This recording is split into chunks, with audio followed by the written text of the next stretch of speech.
et toutes et tous, je vous remercie d'être venus pour fêter cet anniversaire. Un demi-siècle d'existence fait de l'Union des femmes une des plus anciennes organisations de la Réunion. 50 ans.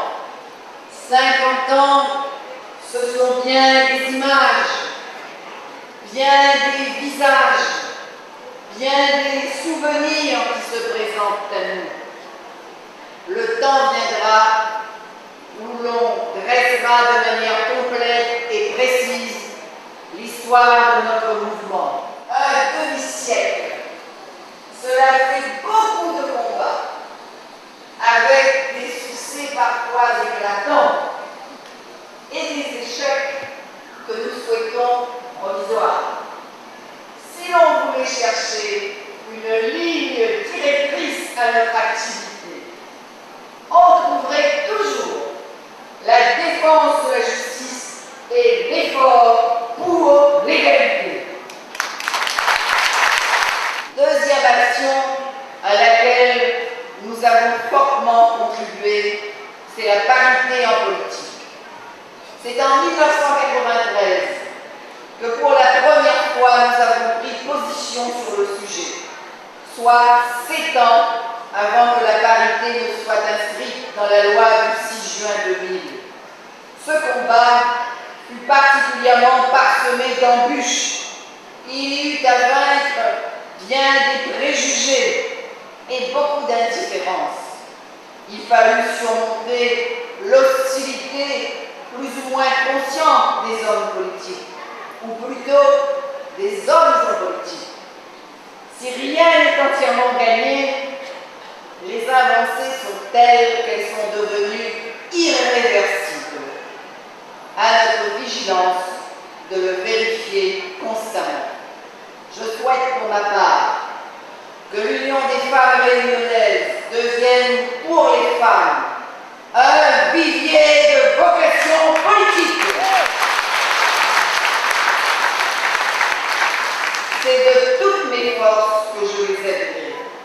Je mesure en effet, comme député-maire, à quel point l'implication des femmes en politique est utile, elle est nécessaire. J'ai bien conscience qu'il reste des failles dans la législation.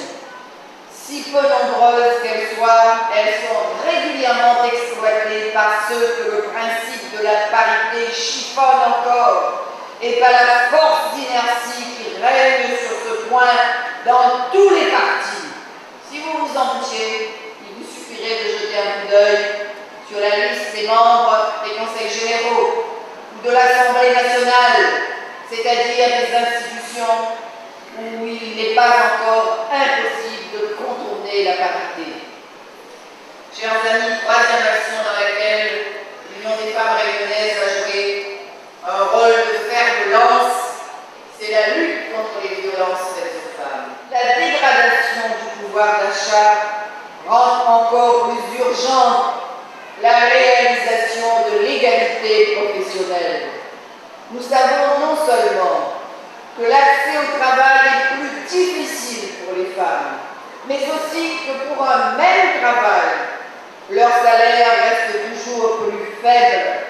La vieille revendication à travail égal, salaire égal vient tout juste de trouver sa traduction dans la Constitution. Nous devons veiller à ce qu'elle n'habite pas seulement dans les textes officiels et que dans la réalité, ça se concrétise. Mesdames, Messieurs, chers amis, je n'ai pas parlé non plus de la lancinante, de la récurrente question du logement. Personne n'ignore les conséquences qu'elle comporte pour la vie des familles et la vie des femmes. Un mot encore, chers amis de l'Union des femmes réunionnaises, chères sœurs de l'Union des femmes, femmes et réunionnaises, nous le sommes, mais parce que nous le sommes, nous ne pouvons pas nous occuper seulement des femmes et de la Réunion. Ce serait nous enfermer